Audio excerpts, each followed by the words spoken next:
Halo semua, saya Cikgu Stella adalah cikgu Persil Akaun kamu. Okey, saya harap semua pelajar 4 STEM 2 semua dalam keadaan sihat. So hari ini adalah kelas Persil Akaun kita yang pertama. Sila bersedia dengan modul. Okey, dengan harapan semua modul saya telah pun anda download. Okey, cikgu nak ucapkan terima kasih kepada semua pelajar 4 STEM tu yang dah buat kerja saya sebelum kelas bermula, dah revision sebelum kelas saya pun bermula. Okey, dan untuk pengetahuan kamu, cikgu akan beri video mengikut subtopik. Okey, so hari ini adalah subtopik yang pertama 1.1 dan nanti cikgu akan upload untuk kamu 1.2, 1.3, 1.4 dan sehingga 1.5. So kita mulakan dengan modul yang pertama, pengenalan kepada perakaunan. 1.1 Perakaunan, Bidang perakaunan, kerjaya dan badan profesional. Okey, apa itu perakaunan? Okey, perakaunan adalah proses perekodan urus niaga keuangan yang berlaku dalam organisasi perniagaan dan bukan perniagaan secara sistematik, termasuk prestasi perniagaan, kedudukan keuangan, perancangan dan analisis keuangan. Okey, bookkeeping versus accounting. What's the difference? Okey, apa perbezaan simpan kira dan perakaunan? Perbezaan antara simpan kira dan perakaunan. Apa itu simpan kira? Simpan kira adalah aktiviti mengumpul, menyusun, menyimpan, merekod dan melapor rekod perakaunan. Dan apa itu perakaunan itu sendiri? Perakaunan adalah bidang yang lebih luas, iaitu meliputi aktiviti mengumpul, menyusun, menyimpan, melapor, merekod, menganalisis, mentaksir, merancang, menilai dan merumus. Okey, apa pula kitaran perakaunan? Okey, setiap pelajar akaun mesti tahu kitaran perakaunan. Okey, kitaran perakaunan terdiri daripada dokumen perniagaan, buku catatan pertama, ledger, imbangan duga, pelarasan, imbangan duga terselaras, catatan penutupan dan penyata keuangan. Apa itu dokumen perniagaan? Okey, dokumen perniagaan adalah bukti bertulis urus niaga itu berlaku. Okey, sesuatu urus niaga atau sesuatu perkara yang berurus niaga, ada dua orang berurus niaga, akan ada bukti.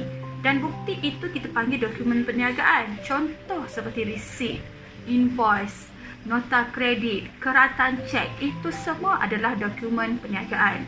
Okey, dokumen perniagaan ini perlulah direkod di dalam buku catatan pertama. Apa itu buku catatan pertama? Buku catatan pertama adalah merekod butiran perniagaan dari dokumen perniagaan yang kita dapat tadi ke dalam buku catatan pertama. Ada berapa buku catatan pertama? Buku catatan pertama adalah buku tunai, iaitu merekod semua urus niaga secara tunai dan bank. Jurnal khas, jurnal am. Jurnal khas ada jurnal jualan, jurnal belian, jurnal pulangan jualan dan jurnal pulangan belian. Itu semua adalah buku catatan pertama. Okey, sebaik sahaja kamu dah rekod dari dokumen ke buku catatan pertama. Okey, dan kita perlu pindahkan ke ledger. Okey, apa itu ledger? Ledger adalah catatan yang dipost menggunakan sistem catatan bergu. Apa itu sistem catatan bergu? Sistem catatan bergu adalah ada debit, ada kredit. Satu yang keluar, satu yang masuk. Itu kita panggil sistem catatan bergu. Wajib menggunakan sistem catatan bergu. Takkan ada urus niaga, dia keluar saja tak ada yang masuk. Mesti ada memberi, menerima, menerima, memberi. Tak adanya orang dia beri tapi tak ada siapa-siapa pun terima. Takkan wujud urus niaga begitu. Okey, itu kita panggil sistem catatan bergu. Okey, itu kita akan belajar untuk bab ledger nanti dengan lebih lanjut mengenai sistem catatan bergu. Okey, lepas kita dah catat semua akaun tadi di dalam, kita dah pindahkan semua daripada buku catatan pertama ke ledger dan kita perlu tutup akaun ledger itu sendiri.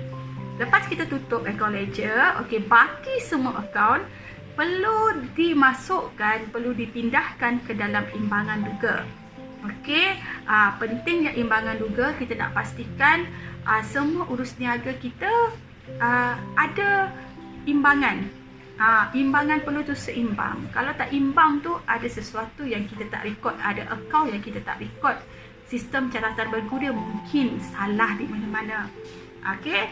Lepas kita dah catat imbangan duga itu tadi, okey, dah imbang, kadang-kadang berlaku pelarasan.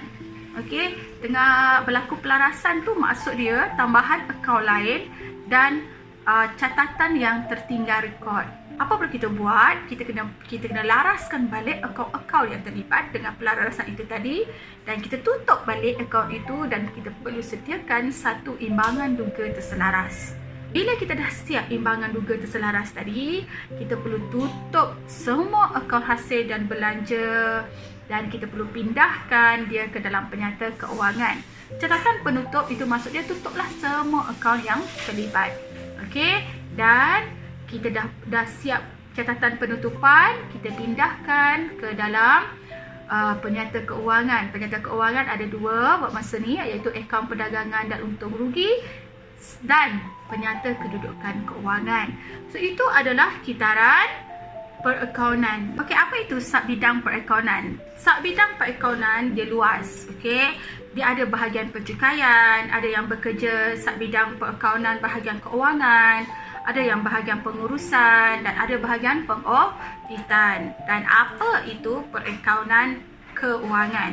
Okey, perakaunan keuangan adalah proses perakaunan yang berkaitan dengan keputusan perniagaan, untung rugi dalam sesuatu tempoh perakaunan, kedudukan keuangan syarikat, aliran masuk, aliran keluar tunai. Dan apa objektif dia? Objektif dia adalah menyediakan maklumat perakaunan kepada pengguna luar sebagai rujukan untuk membuat keputusan. Apa pula perakaunan pengurusan? Okey, perakaunan pengurusan adalah melibatkan proses perancangan, kawalan, membuat keputusan dan pengurusan syarikat. Menyediakan maklumat yang berkaitan dengan perniagaan kepada pengguna dalaman. Perniagaan tentang keberkesanan penambahbaikan sistem kawalan. Okey, ini dia balik. Okey, perakaunan keuangan, pengguna dia adalah pengguna luar. Contoh seperti pelabur, akaun belum bayar ataupun pemiutang, pelanggan dia, dan LHDN, lembaga hasil dalam negeri. Okey, untuk bahagian perakaunan pengurusan pula, pengguna dia yang terlibat adalah pengguna dalaman. Okey, contohnya seperti bahagian pengurusan, pekerja. Baik. Perbezaan antara perakaunan keuangan dan perakaunan pengurusan. Okey, perbezaan dia adalah aspek pengguna. Okey, macam kita dah terangkan tadi, untuk keuangan pengguna dia adalah dalaman dan luaran. Tetapi untuk bahagian pengurusan, pengguna dia adalah pengguna dalaman. Masa untuk perakaunan keuangan adalah ringkasan kepada aktiviti yang telah dilaksanakan, tetapi untuk bahagian perakaunan pengurusan, tumpuan kepada aktiviti yang mempengaruhi keputusan masa depan. Skop tumpuan laporan. Untuk perakaunan keuangan, laporan ringkas tentang firma secara keseluruhan. Tetapi untuk perakaunan pengurusan, laporan secara terperinci tentang jabatan, bahagian dan cawangan. Untuk aspek pematuhan, perakaunan keuangan perlu mematuhi Akta Syarikat 1965, piawaian pelaporan keuangan. Untuk perakaunan pengurusan pula tidak tertaluk pada makna-makna perundangan, pelaksanaan mengikut keputusan dan antara pihak pengurusan. Perundangan pula, dari aspek perundangan pula, perakaunan keuangan, laporan perlu disediakan mengikut prinsip perakaunan yang diterima umum, iaitu GAAP. Tapi untuk perakaunan pengurusan, laporan tidak perlu disediakan mengikut prinsip perakaunan. Apa itu audit pencukaian? Okey, Pencukaian pula adalah aktiviti memeriksa dokumen-dokumen perniagaan bagi mengesahkan urus niaga yang direkod itu benar-benar berlaku, berkaitan rapat dengan perakaunan keuangan. Untuk memastikan rekod perakaunan disediakan mengikut piawaian dan peraturan perakaunan. Itu adalah audit pencukaian. Meliputi juga nasihat pencukaian, perancangan cukai dan menyediakan penyata cukai syarikat. Ciri-ciri seorang accountant. Okey, apa ciri-ciri seorang accountant? Yang pertama adalah integriti. Accountant perlu bersikap jujur, tidak memberi maklumat atau kenyataan palsu dan mengelirukan. Kedua, credibility. Okey, credibility maksud dia adalah menyampaikan maklumat perakaunan yang adil, objektif. Yang ketiga adalah accountability, iaitu adalah tanggungjawab dalam melaksanakan fungsi perakaunan. So, ada 3 ciri-ciri perakaunan. Apakah kod etika accountant profesional?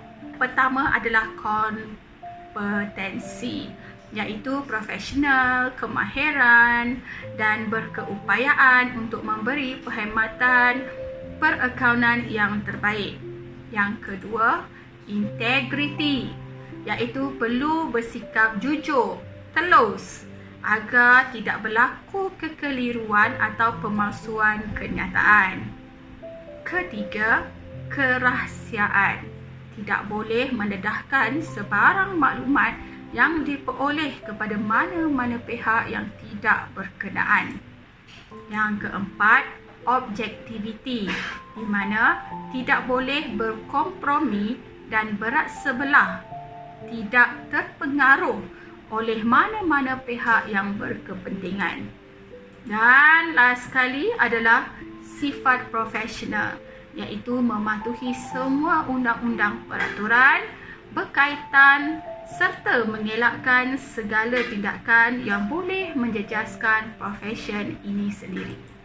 Badan perakaunan. Okey, badan akaun ni ada badan-badan dia. Okey, salah satu badan adalah Malaysian Institute of Accountant. Okey, di mana ditubuhkan pada tahun 1960 di bawah Akta Accountant 1967. Apa fungsi MIA?